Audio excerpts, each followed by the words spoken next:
وہ یہ کہ ہم اکثر یہ لفظ سنتے ہیں کہ نماز میں خشوع خضوع کے ساتھ نماز پڑھنی چاہیے. خشوع خضوع کا لفظ بہت قرآن کریم میں بھی ہمیں حکم ہے نا، اقیم الصلاۃ، ایک ہے نماز پڑھنا، ایک ہے نماز قائم کرنا. نماز قائم کرنے کے لیے خشوع اور خضوع ضروری ہے. قرآن کریم جو سورۃ المؤمنون ہے 18واں پارہ جہاں سے شروع ہوتا ہے، قد افلح المؤمنون الذین هم فی صلاتهم خاشعون، اللہ تعالیٰ فرماتے ہیں تحقیق وہ لوگ کامیاب ہو گئے جو اپنی نماز میں دل سے جھکنے والے ہیں، جن کی نماز میں خشوع ہوتا ہے. قرآن کریم میں ایک دوسرے مقام پر سورہ بقرہ کی آیت نمبر 238 میں اللہ تعالیٰ ارشاد فرماتے ہیں حافظوا علی الصلوات والصلاة الوسطی وقوموا للہ قانتین. اللہ تعالیٰ فرماتے ہیں تم نمازوں کا پورا خیال رکھو، خاص طور پر بیچ کی نماز کا، اور اللہ کے حضور با ادب فرما بردار بن کر کھڑے ہوا کرو. یہاں پر لفظ قنوت کا استعمال ہوا ہے. سورۃ المؤمنون کے اندر لفظ خاشعین اور خشوع کا استعمال ہوا ہے. اسی طرح قرآن کریم سورہ بقرہ کی آیت نمبر 45 میں اللہ تعالیٰ ارشاد فرماتے ہیں وَاسْتَعِینُوا بِالصَّبْرِ وَالصَّلَاةِ وَإِنَّهَا لَكَبِیرَةٌ إِلَّا عَلَى الْخَاشِعِینَ. اللہ تعالیٰ فرماتے ہیں اللہ کی مدد چاہیے، دو چیزوں کے ذریعے اللہ کی مدد طلب کرو، نماز اور صبر.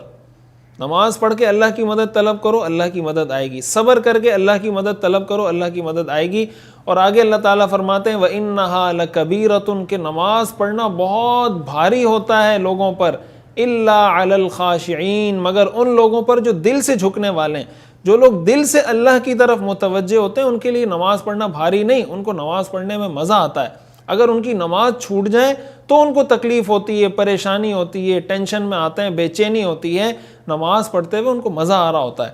تو نماز اگر ایک آدمی یہ چاہتا ہے نا کہ مجھے نماز میں مزہ آئے اور نماز مجھے بھاری نہ لگے، اس کا حل بھی قرآن کریم کی سورہ بقرہ کی اس آیت میں اللہ نے یہی بتایا کہ بھائی آپ دل سے توجہ کے ساتھ نماز پڑھیں گے تو آپ کو مزہ آئے گا، اور اگر ایک بوجھ سمجھ کر سر سے اتارنے کی کوشش کریں گے تو پھر آپ کو نماز پڑھنے میں مزہ نہیں آئے گا. تو خشوع اور خضوع یہ جو الفاظ قرآن کریم میں استعمال ہوئے ہیں، خشوع کا مطلب یہ ہوتا ہے کہ آدمی دل سے اللہ کی طرف متوجہ ہو، دل کی عاجزی کے ساتھ اس کو یہ پتا ہو کہ میں اللہ کے سامنے سجدہ کر رہا ہوں، میں اللہ کے سامنے جھک رہا ہوں، میں اللہ کے سامنے ہاتھ باندھ کے کھڑا ہوا ہوں، میں اللہ کے سامنے رکوع کر رہا ہوں، میں اللہ کی حمد و ثنا بیان کر رہا ہوں، اللہ کی بڑائی بیان کر رہا ہوں.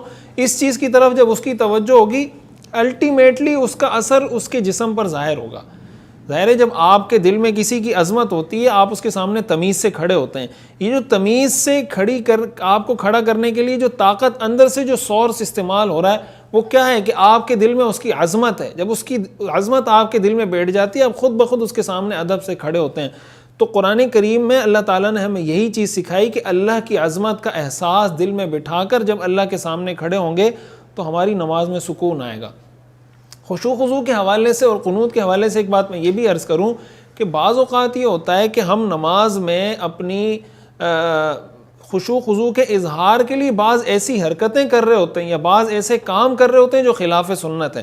مثال کے طور پر بعض لوگ نماز پڑھتے ہیں تو وہ سر ٹیڑھا کر دیتے ہیں، اس طریقے سے سر ٹیڑھا کر کے نماز پڑھ رہے ہوتے ہیں، اور وہ یہ سمجھ رہے ہوتے ہیں کہ شاید سر ٹیڑھا کر کے نماز پڑھیں گے تو ثواب زیادہ ملے گا یا اس میں عاجزی زیادہ ہے. تو ظاہر ہے کہ اس نماز میں ثواب زیادہ ملے گا جو سنت کے مطابق ہو، جو سنت کے قریب ہو.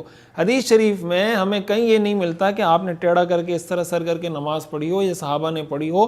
تو نماز آپ نے خشوع خضوع کے ساتھ پڑھنی ہے، ادب کے ساتھ پڑھنی ہے، لیکن ادب کا وہ ورژن، ادب کا وہ مطلب یہاں متعین اور مراد ہوگا جو سنت اور قرآن اور حدیث سے ثابت ہے. تو نماز میں سر سیدھا کر کے مطلب اس کو کہیں ٹیڑھا ویڑھا نہیں کرنا، ادب سے کھڑا ہونا ہے، اس کو اصل میں خشوع خضوع کہا جاتا ہے. خشوع خضوع کے نام پر نماز میں کوئی ایسا طریقہ، ایسا رویہ اختیار کرنا جو خلاف سنت ہو، یہ ٹھیک نہیں ہے.